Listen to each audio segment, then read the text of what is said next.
Dieu a établi un ordre. Dès que l'ordre est inversé, c'est le diable qui est en train de régner. Dieu a établi un ordre. Dès que l'ordre est inversé, ça veut dire que c'est Satan qui a pris les rênes. Ça ne veut pas dire que la femme n'a rien à dire. Attention, vous qui me connaissez, qui êtes souvent ici depuis des mois, vous savez que j'ai enseigné là-dessus. Amen. J'ai expliqué qu'est-ce que Dieu veut dire chef de famille. Chef ne veut pas dire dictateur, chef. Et ne pas confondre entre dictateur et chef selon Dieu. Jésus était chef, mais il a dit que le plus grand d'entre vous soit au service des autres. Amen.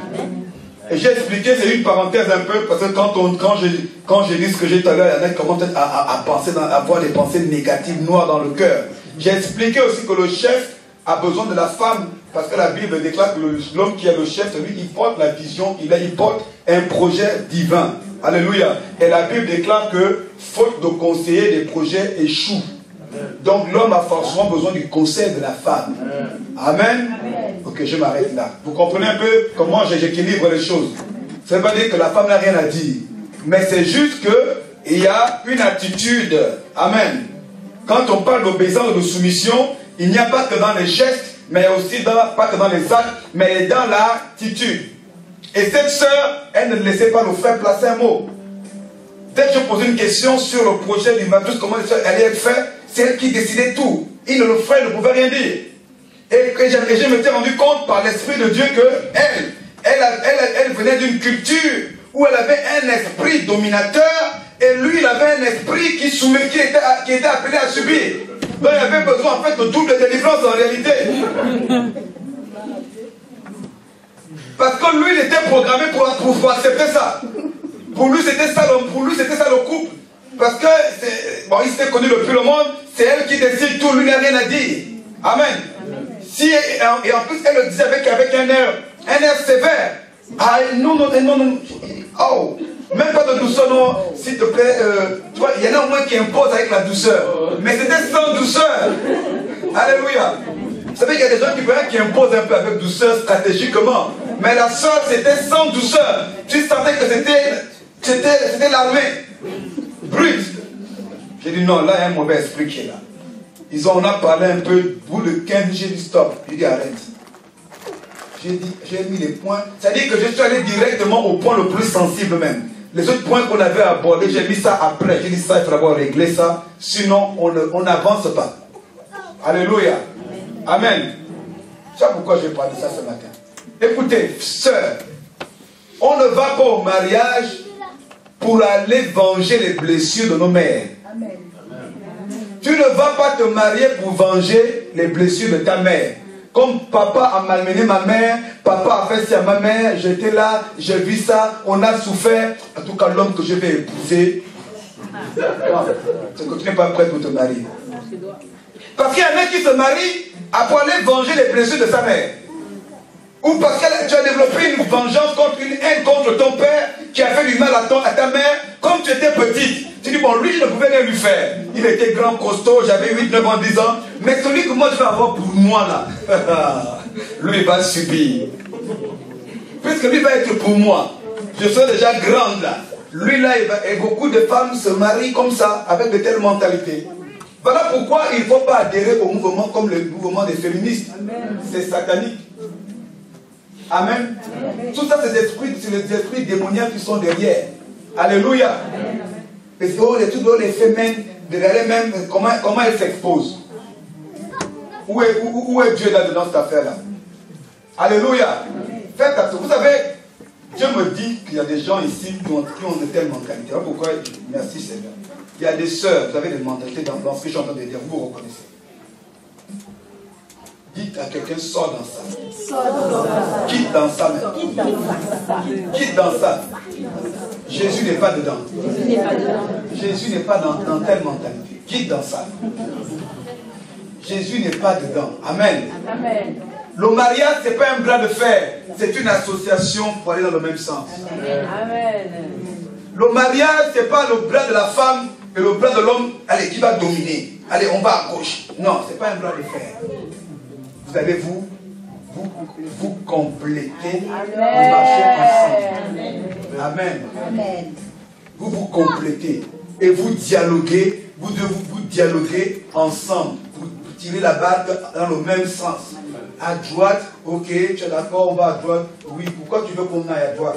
Parce que tu es sûr. Voilà pourquoi Dieu a mis la femme auprès de l'homme. Et voilà pourquoi Adam a pu être convaincu, parce que la femme a un pouvoir décisionnel d'influence sur l'homme. Voilà pourquoi Adam a oublié même la parole de Dieu. Parce que Dieu a mis cette capacité en la femme. Pour savoir conseiller l'homme, mais pas pour dominer l'homme. Amen. Amen. Amen. Donc ne va pas te marier parce que tu veux te venger. Pour régler les comptes. Amen. Amen. Pour venger ta mère. Amen. Amen. Laisse Dieu venger ta mère. Amen. Amen. Laisse Dieu venger ta mère. Vous savez, c'est un esprit qui fait beaucoup de dégâts. Hein? C'est un esprit très violent. C'est un esprit très violent. Oh my God. Vous savez qu'il y a des personnes, vous les voyez au bureau, vous croyez que le frère il aime le boulot, hein. 18h, tout le monde rentre. Alors tu rentres pas Christophe, il n'y a pas de Christophe ici. Non, j'ai encore un fichier. C'est faux, il y a le feu là-bas. Il y a le feu. Le frère accepte toutes les heures d'astreinte. Qui veut travailler le samedi, même le week-end, parce que le week-end c'est le plus dur pour lui. Parce que là il est obligé d'être à la maison avec elle. Donc 48 heures, il dit comment je vais faire? Qui veut travailler le samedi parce qu'on a un travail? Moi, patron. Tout le week-end, c'est toi qui veux travailler. Laisse un peu la place parce que à la bas, là, il y a le feu. Dis fait. Il y a le feu. Dis fait. Chaque fois, il rentre, il est chez lui sur la pointe, tout ce qu'il fait sur la pointe d'épée, tout il tremble. Christophe! Oui! Il a peur chez lui. Tout. Même pour manger. Tout. Pourquoi? Parce qu'il y a le feu. Le mariage, c'est un havre de paix. Amen. Le mariage, c'est un havre de paix. Alléluia. Vous savez, même malgré l'erreur de Ève, Dieu n'a pas permis que Adam se sépare de Ève. Et pourtant, il avait fait une erreur. Amen. Puisque un Pierre nous dit que le serpent a séduit Ève et qui a convaincu à manger à l'homme. Amen. Dieu a dit à la femme, maintenant, j'augmente les douleurs. Il y en a qui disent que c'est pour ça que les femmes ont des douleurs quand elles accouchent. Non. La femme a peut-être des douleurs. Il a dit qu'il augmente. On augmente ce qui existe déjà, non? Donc les douleurs existaient déjà. L'accouchement avec douleur était déjà programmé depuis. Il a dit j'augmente. Parce qu'il y en a qui disent non, c'est pour ça que les femmes ont mal quand elles accouchent. Non. Elle avait déjà avoir mal. C'était déjà planifié. Mais il a seulement dit on augmente ce qui. Donc la douleur était déjà programmée. Amen. J'espère que Dieu fait du bien à quelqu'un ce matin. Amen. Sœur, quand tu es à la maison, dis Seigneur, je te demande pardon pour les projets, les idées que j'avais. Donne-moi un homme que je vais chérir, un homme que je vais apporter la douceur. Voilà pourquoi parfois, sœur, tu n'as pas de mari, les hommes ne viennent pas, parce que Dieu voit que non, si j'envoie un de mes fils, tu vas le malmener. Dieu voit ça aussi. Dis non, ma fille là n'est pas encore, elle a besoin encore de changer son cœur. Si j'envoie un prophète là, un serviteur de Dieu, parce que tu reçois de prophéties, non, sœur, Dieu va te donner un serviteur de Dieu, mais il vient quand? Mais tu penses que Dieu va t'envoyer un serviteur de Dieu pour que tu le tues? Mais il doit servir Dieu. Il doit servir Dieu. La moisson est grande, déjà il n'y en a pas beaucoup. Déjà il n'y en a pas beaucoup, mais si on te l'envoie pour que tu le défigures, que tu le traumatises. Alléluia. Vous savez, bien aimé, Adam s'est réjoui dès qu'il a vu Ève. Amen. Adam s'est senti revivre dès qu'il a vu Ève. Adam a vu, wow, voici ce qu'il me manquait. Voici cette fois-ci l'os de mes os. Regardez à quel point Adam s'est réjoui, et pourtant il entendait la parole de Dieu. Et pourtant Dieu lui parlait. À quel point, vous voyez, le mariage est important pour l'équilibre de l'homme. C'est-à-dire qu'avant que Ève ne soit là, Adam n'était pas équilibré. Donc quand Dieu t'envoie un homme, ou bien que Dieu t'envoie une femme, c'est pour l'équilibre. et non pour le déséquilibrer encore. Le monde nous déséquilibre déjà assez. Le monde nous attaque déjà assez. Le monde nous perturbe déjà assez. Dieu t'enverra un homme ou une femme pour qu'il soit encore plus équilibré. Et non pour le déséquilibrer. Alléluia. Alléluia.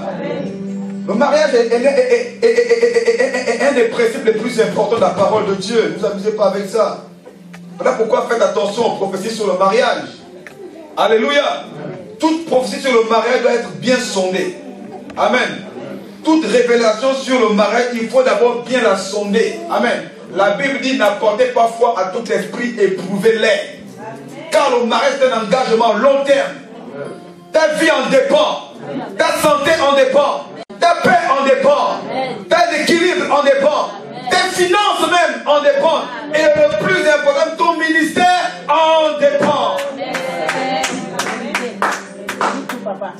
Si tu te maries mal, tu risques de mal finir. Combien il n'y a pas de prophètes qui ont arrêté les ministères à cause d'un mauvais mariage? Combien il n'y a pas de pasteurs des églises qui ont fermé à cause d'un mauvais mariage? Pas à cause des fidèles, mais il avait une mauvaise femme ou un mauvais mari. Il y a des églises comme ça qui ne prospèrent même pas. Les fidèles partent, les fidèles viennent, les fidèles partent à cause du caractère de la femme. À cause d'un mauvais caractère. Pourquoi il n'y a pas eu de délivrance aussi? Lui aussi s'est posé pour aller épouser sans révélation. Amen. C'est pas qu'il y a beaucoup d'églises comme ça. Le mari est doux, papa pasteur, comme certains me disent, papa, mais maman pasteur.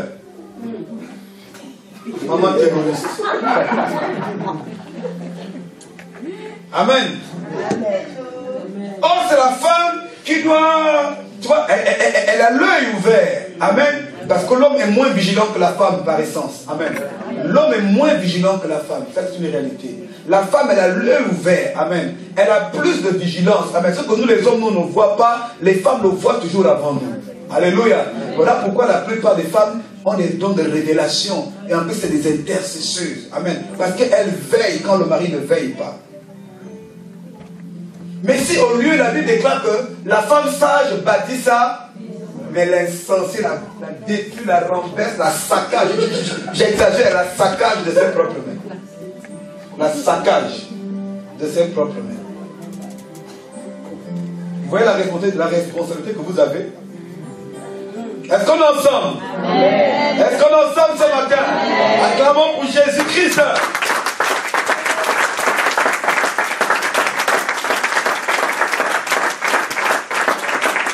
Alléluia. Ah oui, j'aime quand le Saint-Esprit parle comme ça. Amen. Amen. Tous les mariés de cette église, je vous tiens, je vous ai à l'œil. Ah oui, hey, il y a des choses où je ne vais pas venir intervenir. Mais il y a d'autres choses, je ne vous dis rien, je vous ai à l'œil. Je vois comment le mari se comporte avec la femme et comment la femme se comporte avec le mari. Un de ces cas, je vous convoque, venez un peu me voir. Parce que vous êtes même l'image même, la représentation de Christ avec l'Église. Amen.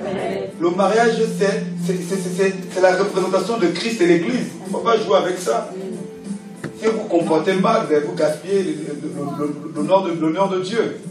Alléluia. Le mariage, vous comprenez que c'est Christ et l'Église.